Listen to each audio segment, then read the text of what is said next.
Doctor G Parameshwar ರಾಜನನ್ನ ಸಚಿವ ಸಂಪುಟಕ್ಕೆ ಸೇರ್ಪಡೆ ಮಾಡುವ ವಿಚಾರವಾಗಿ ವಿಶ್ವಾಸವನ್ನ ನುಡಿದಿದ್ದರು.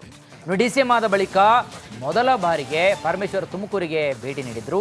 ಇದೇ ವೇಳೆ ಗೃಹ ಸಚಿವರನ್ನ ಮಾಜಿ ಸಚಿವ ರಾಜಣ್ಣ ಅದ್ದೂರಿಯಾಗಿ ಸ್ವಾಗತವನ್ನ ಕೋರಿದ್ರು. ಡಿಸಿಎಂ ಪರಮೇಶ್ವರ್ ಅವರನ್ನ ಮಾಜಿ ಸಚಿವ ರಾಜಣ್ಣ ಅದ್ದೂರಿಯಾಗಿ ಸ್ವಾಗತವನ್ನು ಕೋರಿದ್ರು. ಬಳಿಕ ಇಬ್ಬರ ಭೇಟಿ ಕುರಿತು ಮಾತನಾಡಿದಂತಹ ಪರಮೇಶ್ವರ್ ಅವರು, ರಾಜಣ್ಣ ಮತ್ತು ನನ್ನದು 50 ವರ್ಷದ ಸ್ನೇಹ.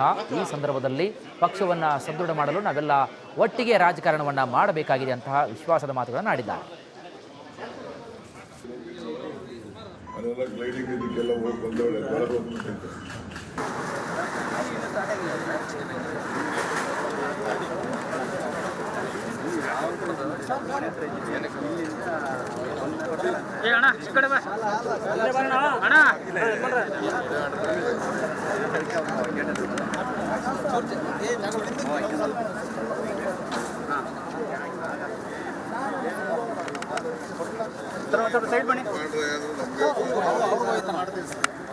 ಎಷ್ಟು 50 ವರ್ಷದ ಮೇಲಿನ ಸ್ನೇಹ ಆಯಿತಾ. ಮತ್ತು ಈ ಸಂದರ್ಭದಲ್ಲಿ ನಾವೆಲ್ಲ ಒಟ್ಟಿಗೆ ರಾಜಕಾರಣ ಮಾಡ್ತಕ್ಕಂಥದ್ದು ಮತ್ತು ಪಕ್ಷವನ್ನು ಸದೃಢ ಮಾಡಿ 2028ಕ್ಕೆ ಅಧಿಕಾರಕ್ಕೆ ತರೋದಕ್ಕೆ ಎಲ್ಲ ಪ್ರಯತ್ನಗಳನ್ನು ಮಾಡಬೇಕು ಅಂತಕ್ಕಂಥದ್ದು.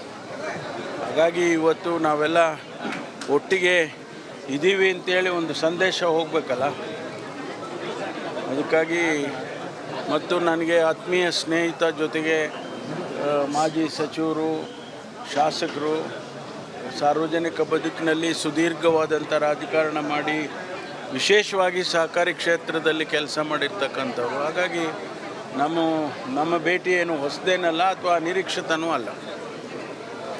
ನಿಮ್ಮ ಸ್ನೇಹಿತರು ಮತ್ತೆ ನಿಮ್ಮ ಜೊತೆ ಸೇರಿಸ್ಕೊಂತೀರಾ ಸರ್ ಸಚಿವ ಸಂಪುಟಕ್ಕೆ? ಪ್ರಯತ್ನ ಮಾಡ್ತಾ ಇದ್ದೀನಿ. ಆಗುವಂಥ ವಿಶ್ವಾಸ ಇದೆ ಸರ್? ಯಾವಾಗಲೂ ವಿಶ್ವಾಸ ಇಟ್ಕೊಂಡೇ ಮಾಡೋದಲ್ವಾ. ಪ್ರಯತ್ನ ಮಾಡುವಾಗ ವಿಶ್ವಾಸ ಇಲ್ಲದೆ ಪ್ರಯತ್ನ ಮಾಡ್ತಾರೆ ಯಾರಾದರೂ. ಪ್ರಯತ್ನ ಮಾಡುವಾಗ ವಿಶ್ವಾಸದಿಂದನೇ ಮಾಡೋದು. CM ಅವರು ಅವರ ಖಾಸಗಿ ಭೇಟಿ, ಅವರು ನೊಣವಿನಕೆರೆ ಮಠಕ್ಕೆ ಭೇಟಿ ಕೊಡ್ತಾ ಇದ್ದಾರೆ. ಅದು ಅವರ ಖಾಸಗಿ ಭೇಟಿ ಆದದ್ರಿಂದ ನಾನು ಹೋಗ್ತಾ ಇಲ್ಲ ಅಲ್ಲಿಗೆ. ಈಗ ರಾಜಣ್ಣ ಅವ್ರದ್ದು ನಂದು ಎಷ್ಟು 50 ವರ್ಷದ ಮೇಲಿನ ಸ್ನೇಹ ಆಯಿತಾ. ಮತ್ತು ಈ ಸಂದರ್ಭದಲ್ಲಿ ನಾವೆಲ್ಲ ಒಟ್ಟಿಗೆ ರಾಜಕಾರಣ ಮಾಡ್ತಕ್ಕಂಥದ್ದು ಮತ್ತು ಪಕ್ಷವನ್ನು ಸದೃಢ ಮಾಡಿ 2028ಕ್ಕೆ ಅಧಿಕಾರಕ್ಕೆ ತರೋದಕ್ಕೆ ಎಲ್ಲ ಪ್ರಯತ್ನಗಳನ್ನು ಮಾಡಬೇಕು ಅಂತಕ್ಕಂಥದ್ದು. ಹಾಗಾಗಿ